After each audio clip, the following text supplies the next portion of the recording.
and welcome back to the Drama Free Healthy Living podcast. I'm your host, Jess Cording. Today, I am so excited to be welcoming my fellow dietitian, Maggie Moon. Maggie's one of those people, I don't even remember when we first met, but for the past decade, I'm just always really happy to run into her at events and conferences. And today we are talking all about the mind diet.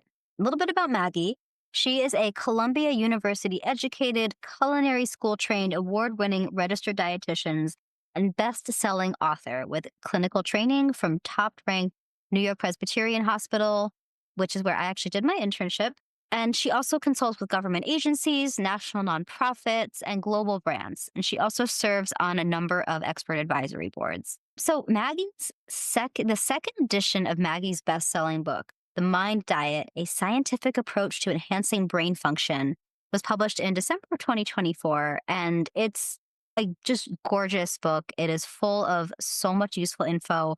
For some of you guys who've been with me a while, you know I'm obsessed with brain health, and this book really delivers. It's fully updated with new tips and tools based on the latest research and reader feedback.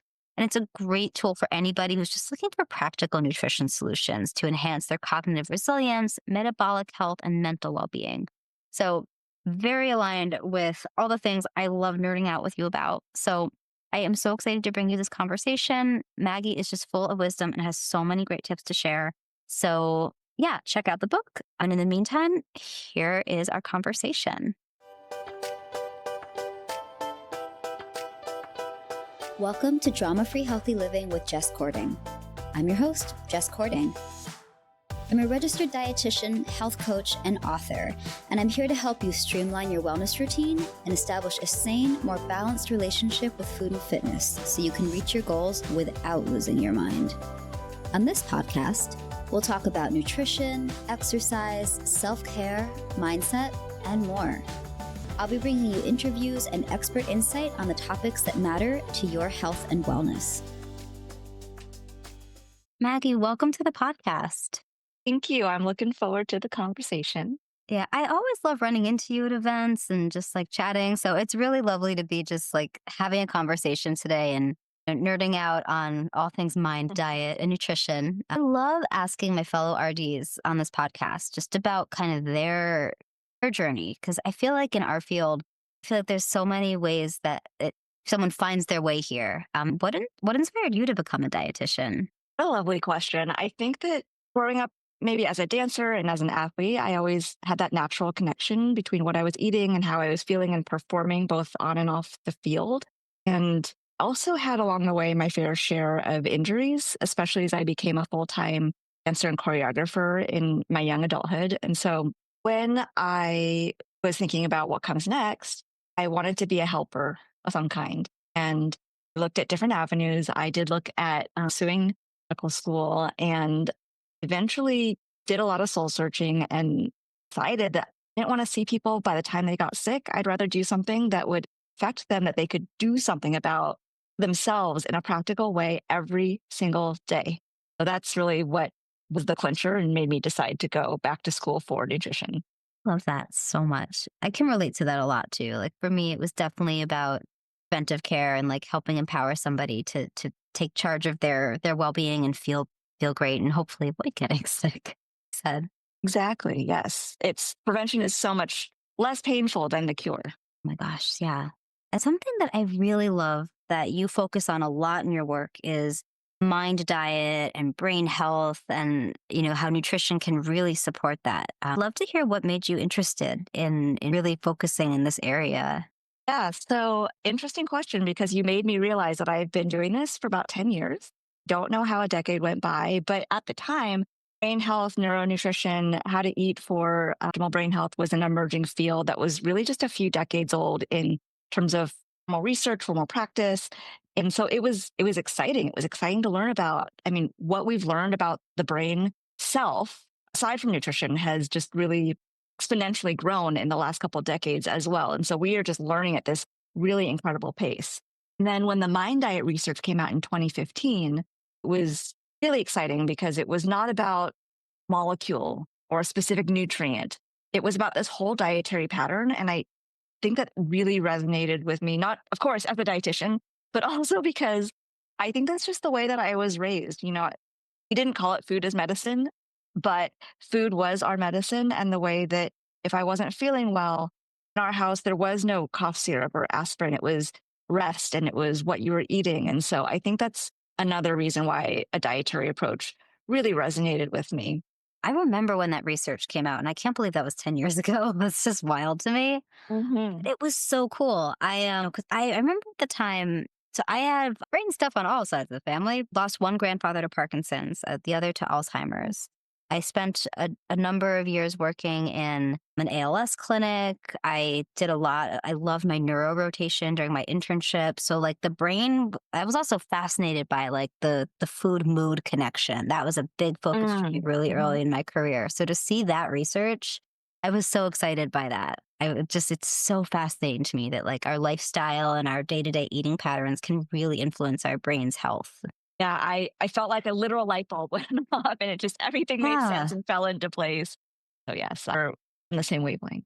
But for someone who is not a nutrition nerd, what does the MIND diet stand for? Like, what does that mean? But the nice thing is that the mind diet tells you that it's about the mind. So that's helpful, but it is actually this monstrous acronym that stands for the Mediterranean Dietary Approaches to Stop Hypertension Intervention for Neurodegenerative Delay. So it's a lot. Essentially, it's a combination of the Mediterranean and the DASH diet, which is meant to lower blood pressure, and it's been optimized for brain health. That's what it stands for. I love that. I remember like really early on, like hearing, I can't remember who it was, but someone in the field talking about how what's good for the heart is good for the brain. Yep. And I remember hearing Mhm. that and just, I was like, yeah, that makes so much sense. It really does. And a lot of the cases of dementia we think are vascular dementia. And so, the brain needs one out of every five calories, it needs 20% of our oxygen. So it makes sense that the better our blood flow is to the brain, the better our oxygen and our nutrient flow to the brain is going to be as well. So, for someone who's not familiar with the Mediterranean diet or the DASH diet, like what are some of the things that you would tell them that the MIND diet involves, or like whether that's specific foods included or specific patterns? Like, what would you want someone to know about the MIND diet? I would want them to know that it is about 9 core types of food to eat more of and about 5 to limit, but that nothing is off the table, nothing is eliminated. So that's what I would want them to know. There's no outlandish supplements or specific foods you have to eat. The categories are broad enough that you can really build a diet, a food pattern around your preferences, your traditions, what you have access to. And are there certain foods that people are surprised that they can eat as part of the MIND diet? I think that people are surprised that there's no limit on healthy fats. So there is still a little bit of lingering fat phobia. When did that come from? Like the 70s or the 80s, or I don't know. But there's healthy fats in nuts and fatty fish and super healthy cooking oils like olive oil. There's no limit on that. It tends to work itself out. You're not going to be having a 90% fat diet anyway. So the balance just works itself out. I think the other thing they're really surprised by is that you don't have to give up your favorite foods. So if you have a favorite food that might be a food that we want to limit, like butter or full fat cheese or like a big fat steak, you can still include that in the pattern. It's just about balance. I love that message so much. I don't know if you've come across this in your work, but I know when because I still do some work with clients. I do see some private clients in group settings, but I find that there is still, you mentioned fat phobia, like that is still alive and well. Carb phobia, definitely a thing. Mhm. I do find that there is still this idea that there are foods that are bad, that, we should be like feeling ashamed for liking. Like I was just thinking this the other day, like when someone tells me, like when they're like, usually like someone I'm just meeting for the first time, they're like, well, I try to be healthy. Like I don't eat pasta and I don't eat bread. And they just start telling me all the things they don't eat. And I find that so interesting. I'm like, is this what our food culture is telling women is healthy? Well, it's interesting. There's this older book called The United States of Arugula that I was not expecting to talk about today, but it's such an interesting book about the food history in the United States and sort of where some of those philosophies are deep seated and rooted in our history and why we assign morality to food. And it comes from centuries and centuries of history of considering it that way. I think when we understand that it's a construct, it helps us deconstruct it. That's called the United States of Arugula. Yeah. Oh my gosh, we're gonna have to link to that in the show notes. That's amazing. I have to look that up. I'm intrigued. That's yeah, I find that stuff fascinating. But you mentioned okay, so you mentioned stuff like butter, steak. If somebody is looking to like limit these foods, but still include them, like, are there guidelines you would offer in terms of like how to think about it in terms of like how many times a week or a month or anything like that?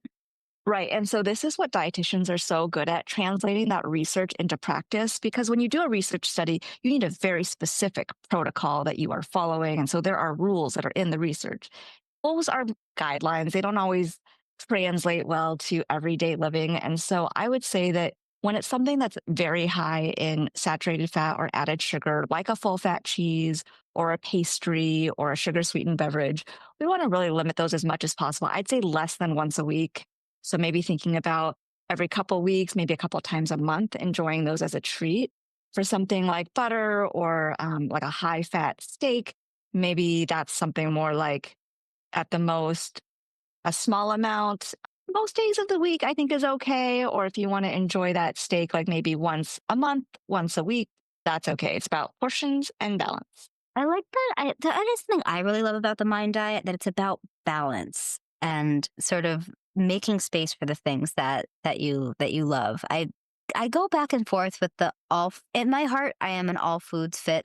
Like that makes so much sense to me, but I also see that that comes under a lot of like ridicule, and that Hmm. there's like concern for people there not being enough nuance, I guess, to that. And that's Hmm. something I love about the Mind Diet is that it's like and maybe you can share some details about this, but like, this is like how many servings of like these types of vegetables, and this is where Hmm. blueberries should fit in, and like, how Hmm. about beans? And like, it does offer some specifics, but then there's Hmm. also room for flexibility. And I love that.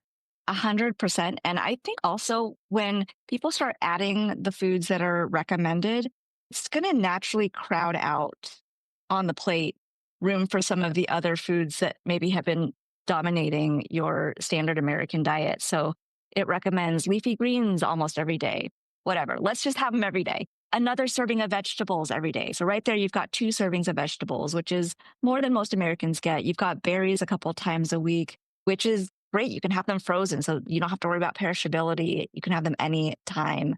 Whole grains every day. You've got your choice of lean proteins between lean poultry and fatty fish, which is still a lean protein, even though it's a fatty fish. Olive oil, so many delicious things. Beans and nuts, really good things to snack on. Thank you for clarifying that about the lean protein and fatty fish. That's a question I get actually pretty regularly. Like someone will be like, I don't understand. I'm told to eat lean protein, that fish is lean, but then I'm told that certain fish are fatty, and it's like really confusing. So thank you for sharing that. Yes, I know. It's because it's got the omega 3s that we want, but it's still a very small amount of fat total. So, Yes. yes, it's fatty compared to other fish, but it's lean compared to protein in So general. a question I also get sometimes, and maybe you can shed some light on this, is about Mm. wine. Like, I'm often asked, well, what about red wine? Should we drink red wine because it's healthy and it's got antioxidants? Like, what do you tell people about how red wine fits in? Yeah, complicated. So I would say that I'm never going to tell someone to start drinking red wine if they don't already enjoy a glass of wine. So that's number one. I would say that it's a matter of preference, individual choice, and we have to weigh the benefits and risks. And so, the WHO came out with a recommendation to eliminate all alcohol and that no amount of alcohol is safe. And I think that made a lot of headlines, and people are starting to hear that. And that report is specific to cancer risk. On the other hand, we have large population based data that says that a small amount of alcohol, of wine, is neuroprotective. So how do you balance those two things? I think it's about, again, portions and balance. So if drinking a glass of red wine is already part of your practice, your culture, if it's part of how you live, then enjoying a small glass, 5 ounces, not one of those modern day wine Your glasses that you can goblet. fit an entire bottle of wine in every night, then that might be reasonable. But going beyond that to two, three, four, 5 glasses is always going to do more harm than good. So it's definitely, you want to keep it on the low side if you do enjoy it. And on the research side, it's mixed and it may be protective for the brain. Yeah, thank you for sharing that. I really appreciate that because that's another one. Talk about like, bio individuality and like really needing to look at like your unique situation. Like, I find that with my clients, some people tolerate alcohol just fine, or maybe they don't have a family history of cancer, so it's not as much on their radar. Then I work with people who they're like tons of cancer in their family and maybe they don't want to mess with it, or they have like no alcohol tolerance, or, so it's Yeah. so individual. I just wanted to mention that within the Mind Diet, that even the people who have the highest level of compliance were still only following about 75% of the recommendations. And they saw that their risk of Alzheimer's was cut in half and that their brains were able to slow down the aging of their brain by up to 7.5 years. And that by following a little more than half the recommendations only, there was still a moderate benefit of a 35% reduced risk of developing Alzheimer's. And so my takeaway is that here's a great recommendation of foods that we know support the way that our brains can function optimally, but we don't have to be perfect. In fact, we could get a C on our diet scores and still reap so many of the benefits. And so if someone is worried about wine or alcohol for any reason, they don't have to feel like it's going to hurt their brain health. They don't, because there's so many other things to do to support brain health. I love that message so much because it is so easy to get sucked into thinking you have to do things perfectly. I hear this all the time from Yeah. clients, like, and I know for myself, like, I definitely, like, we were talking earlier about like perfectionism. I definitely got into like perfectionist mindset around food when I was like deep in my fertility journey. And I was like, if I eat the wrong kind of yogurt, it won't happen. And like, it's just, and then I was like, well, there's other reasons it's not happening. Like, it's not about the yogurt. It's not like just the shampoo I'm using or whatever it is. Like, all of these things. Like, I think that's really meaningful to share too. That like 75% adherence is still a really big, meaningful deal. I love that. And so I'd be curious to hear your thoughts about this too. I know you do talk about this in the book. Non-Western cultures. I think that something that I'm asked about sometimes, and that I wish was a little bit more like front and center when we talk about Mhm. Mediterranean diet research and the mind diet is that it doesn't have to look exactly the way it looks in the Mediterranean. And so for, what tips would you offer somebody who wants to know about how to implement this style of eating or how can it be adapted to just non-Western diets? Yeah, totally. Well, I think that when we understand how it works, right? Reducing oxidative stress, reducing inflammation, helping neurotransmitters talk to each other more effectively. When we understand that what's doing that is high antioxidant foods, healthy fats, high fiber foods, all those things, when we understand that, we can really apply it to any culture around the world. And the nice thing is that even as it stands now, the food groups in the Mind Diet that are recommended are pretty broad. So something like whole grains, something like leafy greens or vegetables, you can find those across different cultures already. Something like olive oil is a little more specific, and I would just look for the healthy liquid plant oil in the culture that you want to adapt this to. And we've actually seen research in where the Mind Diet has been adapted in Korea as well as in China and shown really positive brain health benefits. So it's been tested in the research already. But even without that, dietitians can help to adapt those categories of food into our own foods, your own foods, foods that feel like home to you so that you're more likely to adhere to it. We've seen that come up in research as well. You'll enjoy it more because food is not just medicine. Food is culture, history, tradition, social connection, joy, sometimes sadness, all the things. I love that so much. And it's so true. So food can be quote unquote healthy or a diet can be like the healthiest for you, but if it doesn't feel like home, like it's going to be really hard to implement that. And is that even the right diet for you then? I love that you said that. There's actually an impact on mental health because if you don't have the psychological safety of your own cultural foods, it can really deteriorate your sense of your self esteem, and we've seen that in some psychosocial research. And I know that's an area of interest of food and mood for you, so I'm happy to share that with you. But it's really interesting how simply giving someone their own cultural foods can boost their self efficacy to eat healthier and improve their mental health status. So important. Yeah. Thank you for sharing that. I feel like that needs to get talked about more. Like it's just, there's people I work with that, the first time we meet, they think that I am going to tell them they have to eat grilled chicken and broccoli and brown rice. And those are like the only acceptable foods. And I always appreciate like being able to get rid of that stress or that worry that's like, worrying about that some foods are correct and some foods are not correct. Mm-hmm. Mm-hmm. 100%. So if someone's listening to this and they're like, yeah, the mind diet sounds like it could be a really good fit for me. Like, what are some practical ways to start implementing these principles in just everyday life? Yeah. So if you're just getting started, I think one of the easiest places to start are snacks because you're not going to break the system of your meals right with a snack. And so snacking on nuts 5 times a week during your weekday is a great, super simple starter tip. The next thing I would say is leafy greens because they're very highly correlated with brain health. Look for ways to incorporate that. So I get a big box of that triple washed baby green container at least once a week. And I just add handfuls to smoothies. I add handfuls to soups.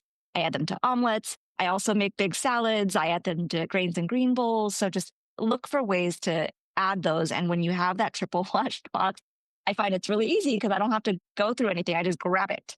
Um, for beans, I think a great starter is like hummus. Hummus is everywhere. You can pick some up. It's also really easy to make at home. Next up, I would hit breakfast. You can have a smoothie with nuts and berries and all the good things. You can have an omelet with all those good things as well. And sometimes people struggle with the fish recommendation because we just don't eat a lot of fish in this country. And so my background is South Korean and Korea is a peninsula, so we eat a lot of fish. But I would say for anyone who's concerned about that, they're concerned about, perishability. If I buy it, then, it goes bad. So tinned fish and frozen fish Yes. are a way to keep fish in your so-called pantry at home so that you always have it on hand and very easy to incorporate things. I've got some recipes in my new book, The Mind Diet Second Edition, about how to use some tinned fish, some really easy ways to cook fish as well. And fish cooks really fast. I wish more people just recognized what a convenient food item it is. And then the last tip I'll give that's on the practical tip side is thinking about one bowl meals. And I'm using bowl sort of metaphorically, anything that comes in one container. So smoothies, like I mentioned, you can incorporate multiple foods from the Mind Diet. A grains and green bowl, grains and greens, and then you add some beans and some lean protein and another vegetable, and you do some olive oil dressing, and you've got like like basically all the Mind Diet foods in one bowl. Same for like a soup, like get some cans of beans and add them to a turkey chili, and add some sweet potatoes in there. You've already got so many foods involved. So yeah, the whole one bowl, one pot concept of just getting the most for your effort in one meal. Love that. Those are some amazing tips. And we do a lot of tin fish in my house because it's just so easy, so good. But like, see, I really wish people would explore frozen fish more because it is so damn convenient. It's like, it defrosts quickly, it cooks quickly. Like, it's just so simple. I love it. My trick for that is I do thick slices of lemon because the fish, you can cook it from frozen. You don't even have to defrost it. And you do thick slices of lemon underneath it, and then you steam it for it to cook through.